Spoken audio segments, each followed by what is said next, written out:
Hey, what's up, everybody? BDL44 coming at you with another video. All right, good news, Laker fans. The Lakers are moving up in the second round of this draft. With the Chicago Bulls, we're giving them 55. They're going to give us 45. We also give them cash considerations. Great decision, Rob Pelinka. Great decision, because what I see is a chance at us getting somebody at the 45 range. 55 range, not much there. 45 range, based on what was passed on, there's going to be someone.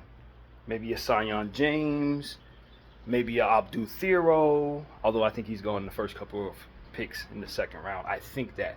Rasheer Fleming, although I think he's also gone the first couple of picks. There's some dudes, man, like some really, really good players that were passed on because of picks like Hansen Young and I think a few picks. The Celtics pick, Conan Niederhauser is gone. So what it ended up doing is taking some first round guys and pushing them to the back of the draft.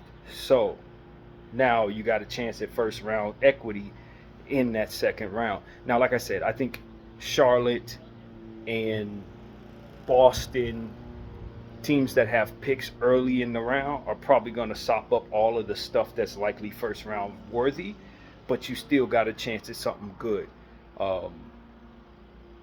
I'm trying to get my phone to do what it's supposed to do, but of course I'm having internet issues, so I can't tell you exactly who is what right now. But what I can say is I think we can get a guy, man.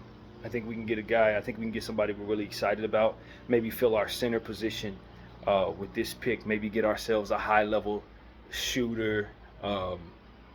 Somebody should be available in that range, man. Somebody should be available in that range. Give me a couple seconds. I'm filibustering because I really do want to take a look at what could be possible with this particular round. I should have made this video after I had this all set up. But the point is, the Lakers are getting 45, man. And for me, that's like the last of the few picks that you can get some really good-ish, if that makes any sense. That's the last of the few picks where you can really get some good stuff. There we go. There's the name of some people. Maxime Renaud. I would be floored if the Lakers were able to get him. Noah Penda could potentially be available. Rasheer Fleming, Abdul Thero, Ryan Kalkbrenner, Jameer Watkins. I like all these players. Everybody I just named, I'm a fan of, and I would expect they'd be gone before 45. Rocco Zikarsky, Sion James, Cam Jones would be a good Laker. Micah Peavy would be a fantastic Laker. Kobe Brea, Javon Small, I've been hearing his name a lot. Tyrese Proctor, Eric Dixon. I'm not really familiar with all these people. Johnny Broom would be great. Bogoljub Markovic would be fantastic for the Lakers. Yeah, man. Yeah. I do expect most of these people that I like the most to be gone. If we're hitting it out of the park, we're walking away with Rasheer Fleming, Abdul Thero, Noah Penda, Maxime Renaud, Jameer Watkins, one of my favorites. Ryan Kalkbrenner is obviously fitting a need there. Chase Lanier would be a good Laker as well. Hot knockdown shooter. I think he would fit in very well. He'd probably make the team. Cam Jones, a high-level guard. I wasn't a fan of what I saw from Cam Jones, but I understand the numbers speak to him being a very good big guard that doesn't turn the ball over. Micah Peavy, high-level player. Hunter Salas gets a lot of conversations about what he can do. So yeah, Lakers getting somebody. I would love for us to walk away with any of these people. That's the good thing about this. That is the good thing about this, man. I would love for the Lakers to walk away with any of these people. 3 or 4 of them I had going in the first round, man. Due to picks like I said, Hansen Young, Walter Clayton I had as a second round guy. Will Riley would have fell to the second round for me. Hugo Gonzalez would have failed in the second round. Yannick Conan Niederhauser probably would have failed in the second round. So those guys, in my opinion, who were taken in the first round are second round value. They're second round value, which means that the round 2 has first round value. So yeah, the Lakers taking the 15th pick in the second round. I think it's a good way to trade up, and if we could trade up even further, I would.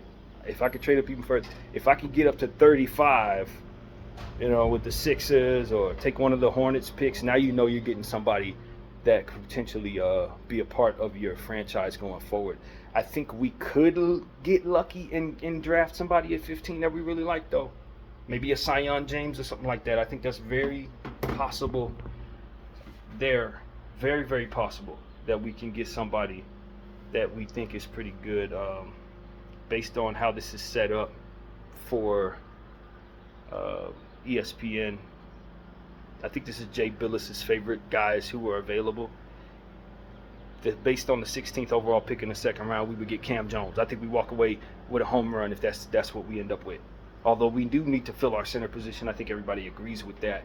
Vladislav Golden is maybe somebody we take a look at, the Michigan State center. Victor Clakhin, another center available to us. Eric Dixon is a center here. Rocco Zakarsky has a lot of buzz behind him. Johnny Broom, Ryan Kalkbrenner. The point is the Lakers should probably take one of those people. Maxime Ronald, he should be gone. He should probably be the first pick taken in the second round. But if we could get Maxime, I think he could have been as high as 20. If people were drafting properly, he could have went as high as 20. Nope. But for me, as much as I need a center, if Noah Penda's available, I'm taking Noah Penda. If Jameer Watkins available, I'm taking Jameer Watkins. If Abdul Thero is available, which he bet not be, then if the Lakers pass on him, I'm throwing my phone out the window. So that's like the center position is a need, and I think it's responsible for the Lakers to take a center. But depending on who drops in the second round, I may pass on a center with this pick. I may pass on a center. It's just some of these guys are really good, man. Like Jameer Watkins is a two-way guy that can help us with our perimeter defensive issues, our point of attack issues. You can address that. He can do that. He can be one of our best point of attack defenders. Zion James, from what I understand, is a pretty good defender. I'm not really certain, but like some of these guys can do some things, man. But Rasheer Fleming should not be there. Let's just be honest. Rasheer Fleming was a first-round prospect. I wasn't a fan of him because of certain things he couldn't do, but he shot over 40% from behind the arc, and he's a gifted three-point shooter. He can't put the ball on the floor, so don't give him the ball looking for him to attack. But catch and shoot, he's one of the best in the range that he was supposed to be drafted. So I expect Rasheer Fleming to probably go to the Celtics or the Charlotte Hornets with the first couple of picks. Maxime Ronald, same thing. I think the Celtics probably take Maxime or something like that. And look, the Charlotte Hornets really do need a center, so they're going to snatch a Kalkbrenner or something like that. That's happening. They're going to either take Maxime or Kalkbrenner, and likely, given what they've been doing, the Charlotte Hornets, I totally see them taking Kalkbrenner. So if the Lakers traded up to get Kalkbrenner, I don't think they get him. I do believe that the Charlotte Hornets must address their center position now that they not only passed on Abdul Thero, what's his face? What's homie's name? My mind's going blank, but they let everybody go to the Suns, basically, at the center position. Anybody they could have gotten their own centers, they gave them all to the Suns. I'm starting to wonder if the Charlotte Hornets and the Suns are owned by the same group, because they keep passing assets back and forth. It's getting ridiculous. Like, it's getting to a point. It's like, what the hell are they doing? Not only are they just trading stuff back and forth, but it's like they're the only teams that one another is trading with the Charlotte anyway.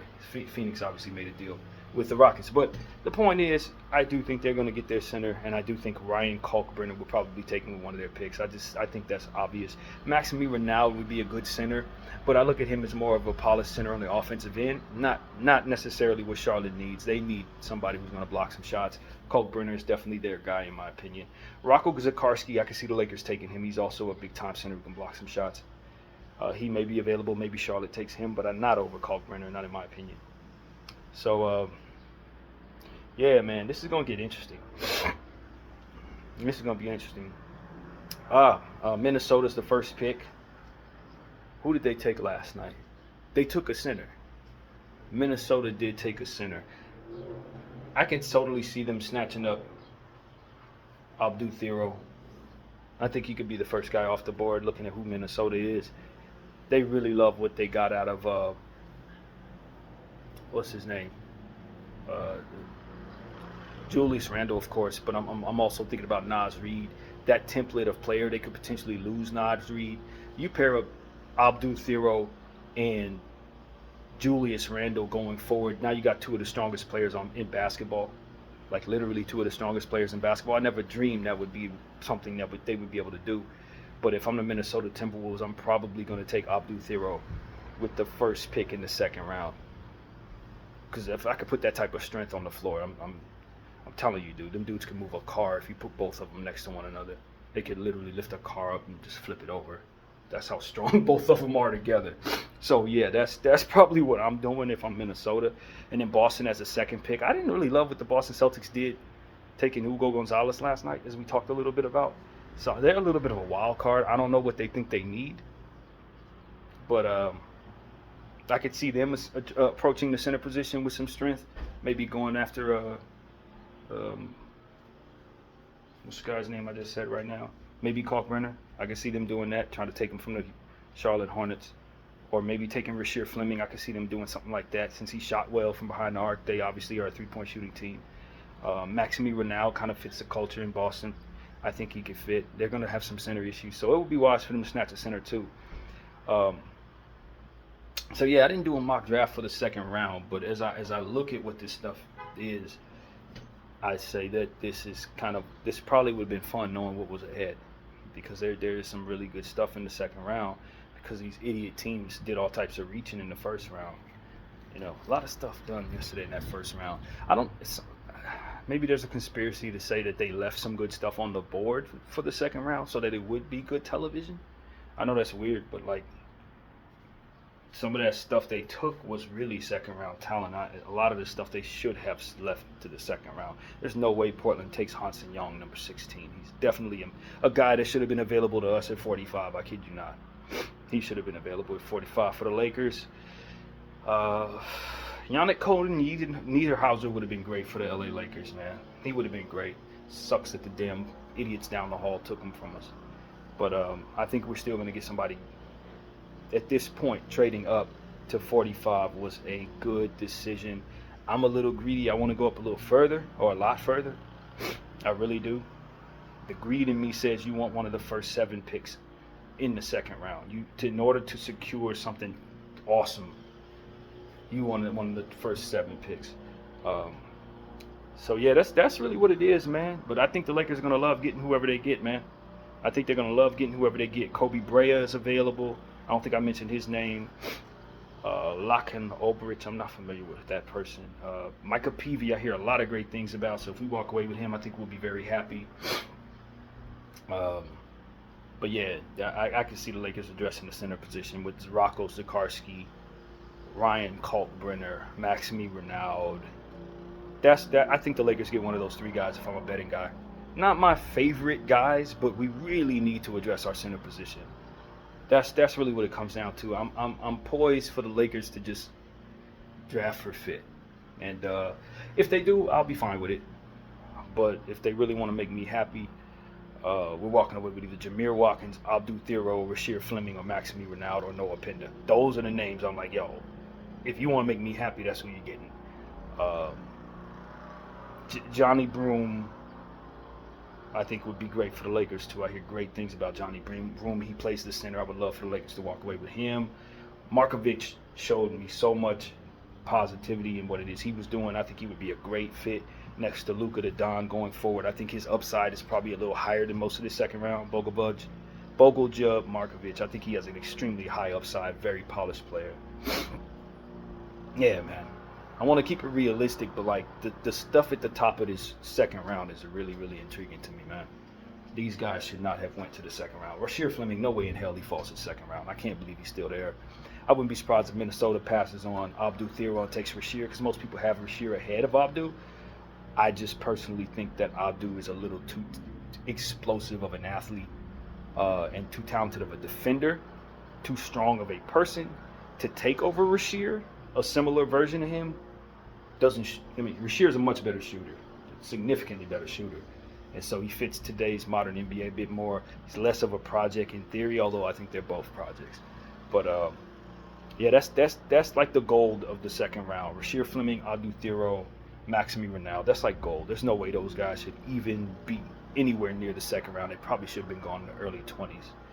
So yeah, man, that's what I'm here to tell y'all, man. That the Lakers did move up. Hopefully they continue to move up. I wouldn't mind us getting 2 second round picks in this draft, but turning 55 into 45 was golden. I think that was a phenomenal decision. We're going to get someone worth having, someone that I think can make the team, someone that's not going to spend the entire season in the G League. And given our scout situation, I think we're going to walk away very happy. So that's what I want to say, man. Any of these names I'm looking at for the most part, Chaz Nedlier, Alex Tui, I've heard good things about. Tyrese Proctor, I've heard very good things about. Sion James. There's a name that I'm not seeing on his man's list that is very, very good. Mark Sears. That's who's not on this man's list. There's a second sheet with some names on it that are also pretty good. Ryan Nimhard, Amari Williams, R.J. Lewis. Those are names I'm used to seeing, but Mark Sears should be higher on his list. Jay Billis is tripping on Mark Sears. I'm telling you right now. If we walk away with Mark Sears, he's going to be a Laker favorite. He doesn't fit necessarily a need, but he's going to run this crowd over rather quickly. And if he goes undrafted, we need to call him in. Mark Sears. Put him on the Lakers in the undrafted market if he happens to go undrafted. You will thank me later. Trust me on that. You will thank me later. So, yeah, that's what I got to say, man. This is going to be a good opportunity for the Lakers to put another role player on this roster, maybe even a starter, if we happen to see more stupidity from these GMs out here. You know, literally. If for some reason Noah Penda falls to us, that's a home run. A++. There's no way he should be anywhere near 45. Ryan Kalkbrenner, if he happens to fall to us, A++. He should be gone the first couple of picks. So, yeah, these are the things I wanted to say to you guys, man. I hope everybody's enjoying their morning.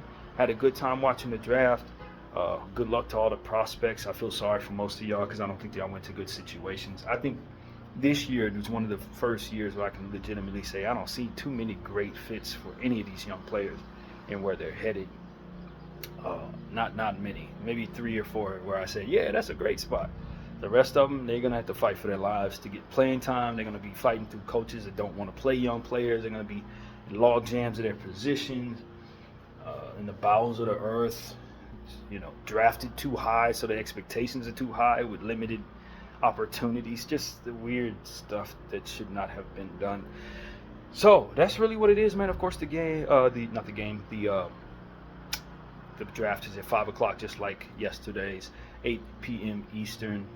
And I don't expect too many of those players are going to be in the house. They're going to probably like sit them down at a table and just read off the names like they did last year. It's not the same format, so it's going to look a little weird. I do expect a lot of trades today. These picks could likely be on the move left and right, so that could determine a lot. I see people trading up to get certain people, hoping they'll get them, that kind of thing.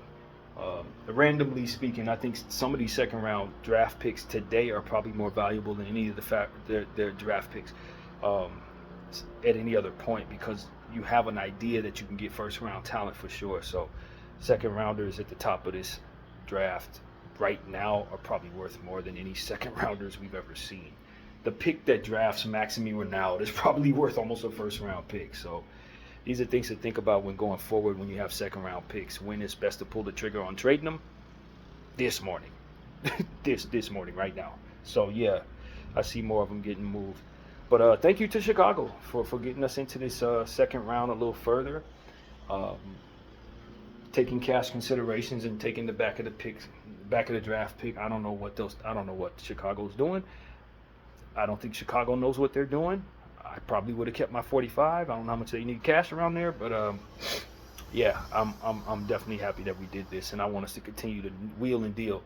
And one more thing I want the Lakers to do: hang up the phone on Miami. Hang up. BDO 44. I'll take you off watch. I'm out.